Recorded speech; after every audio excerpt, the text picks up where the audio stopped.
Anyway, we are joined now by O.H. Skinner, Executive Director of Alliance for Consumers. He was supposed to be in the next segment, but with one guest not showing up in the last segment, I didn't want to give you all my voice too many times in a row. So we appreciate O.H. Skinner's cooperation here. But again, he is Executive Director of Alliance for Consumers. He previously served in the office of Arizona State Attorney General as the state's lead counsel in the U.S. Supreme Court. O.H. Skinner, happy to be on the show. How are you today? I'm good. Thanks for having me on. Well, glad to have you. So this is a new movie out called 2035. What's this about? Yeah, so look, everyone who's listening has probably had the experience of looking at something in your house that doesn't work as well as it used to but costs more.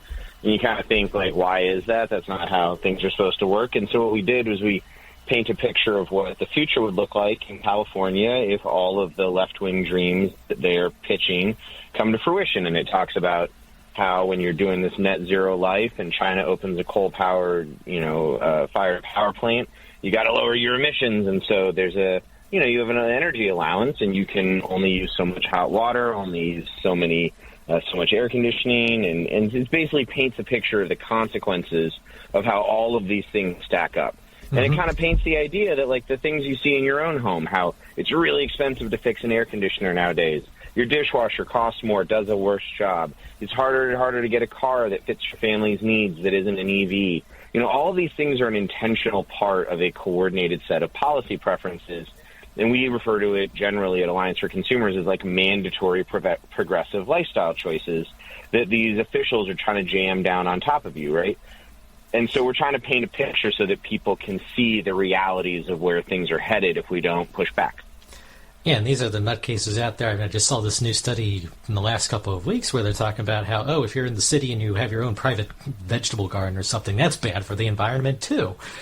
And they're just really dedicated to making everyone have a horrific life if all their stuff comes to fruition. Right. The key here is they're not solving for what you and I are solving for, right?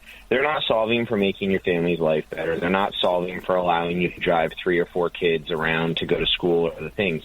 They're solving for net zero. And it's really important because they use these phrases like net zero. It's like, what does that mean? Does that mean like zero recycling waste? No, it means net zero new carbon emissions.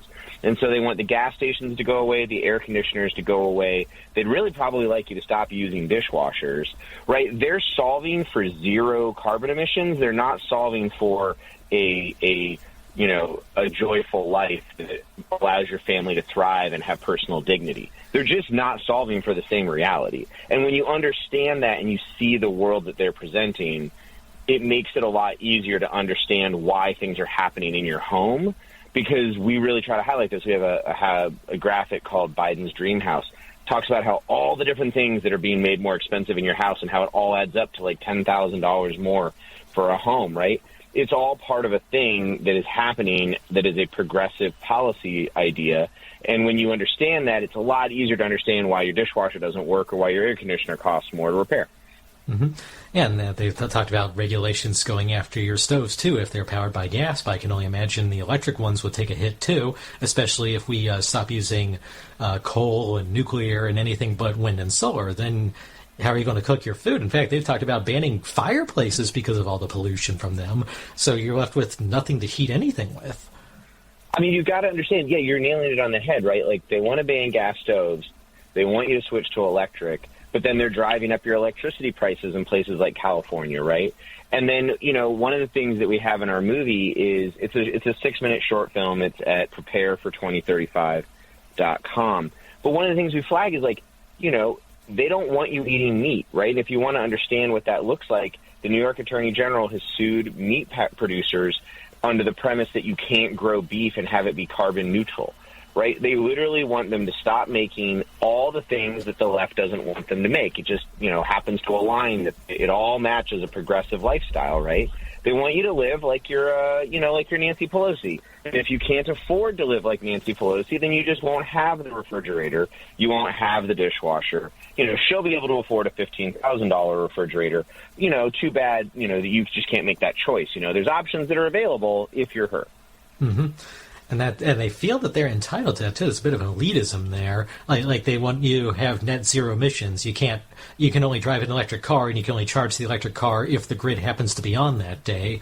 Whereas in their case, they're jetting around in jumbo jets, private jets. Each one of them probably pollutes more than the average person does in a year, and that's just one flight. Yeah, and that gets to this, like, there's a hypocrisy component to it. But I think it's really just important for everyday people to understand that, like, all of these rules and regulations, they're all pushing for a set of goals that are embodied in our movie. And those goals are probably going to make your average person's life pretty miserable. And the people in charge kind of don't seem to care, right? Because they're not solving for your joy and happiness. They're not solving for you being able to buy the products that work for you. And they're not solving for the things that you care about. So just be aware. You know, one of my favorite lines to people is, your dishwasher doesn't work, not because somebody doesn't want to sell you one that does work. Companies don't make money by just making everything worse. It's that the government won't let them. And then they ask me, why does the government not want them? And then that opens a conversation about the entirety of this movie, basically, about all the little ways that they're pushing on your everyday life and actively making it worse because of ideology. Yeah, and when they finally get us to their net zero goal, where it's a zero for everyone except those in charge, what does that really do for the planet? How does that help anything? Because they're stopping us, but they're not stopping any other country. And that gets to part of what we were flagging in the movie is, you know, at the end of the day, what's so hard about all of this from an everyday person's perspective is everybody wants clean air and clean water and a safe place for their kids, right? But somehow that has been hijacked, and when they say green, you think, oh, that's better for the world. But they're not talking about clean air and clean water. They're not talking about a safe place for your kids to run around. Everything is in furtherance of net zero, as if that somehow makes things safer or better, right? But as you know, it doesn't. And so really we're just trying to flag that their goal is to remove the choices around you. Their goal is to take products out of your homes. You know, it is not a coincidence that in the lead up to the election, you had a wave of articles in places like the New York Times lionizing life without air conditioning. They're just laying the breadcrumbs to where, oh, you can live life without air conditioning. You don't really need that. And then it's a hop, skip, and a jump to the carbon costs of that are just way too high. How could we possibly let you have that? And then you're sitting there thinking, how did we go back in time, right? To your point about even subsistence farming in a place like New York City. Like, we're just moving backwards instead of forwards, and that's not a good way to live. No, and the people who vote for this, too, you know, we have to make this apparent to them. It's not solving a climate crisis. It's not really helping the planet at all, because for everything we don't pollute, someone else does. Instead, you're just uselessly making yourself miserable so you can say you live a miserable lifestyle. What's the point to it? Yeah, and I think it's important for people to know that, you know, when you explain to people that a lot of these green policies just boost the Chinese economy or are going to be undone by China, it makes the pain seem very, very, very pointless. And I want to be clear. I have family members who live in Marin, California and want to drive an electric vehicle and live in a tiny house and not use air conditioning. And, you know, that's good for them. You know, I'm happy for them to live like that. I just don't think everybody in Tulsa and Plano or Des Moines should have to live like that just because Nancy Pelosi and Chuck Schumer or some bureaucrat at the EPA thinks they should. That's not how life should be, right? You should be allowed to make choices for your own family, and people should be allowed to live these kinds of choices out that work for them. And that's the most important message from the movie, if I had anything, was this is what's at stake, and you need to recognize that this is what they're pushing for, because if you want to live differently than that, you need to speak up. Mm-hmm. Yeah, you just can't let them trample over your rights. And, you know, even with these policies that defeat themselves, like you mentioned the electric cars, well, the New York Post came out with an article a while ago talking about how the weight of an electric car and the wear and tear on the rubber kind of countermands the any sort of green benefit it might have. And the wind turbines too. When they run out and after 10 years they wear out, there's nowhere to put them. They're not recyclable. Oh, I mean, look, the best one is they're trying to make us all have electric semi-trucks, as if you're going to get all your food from those.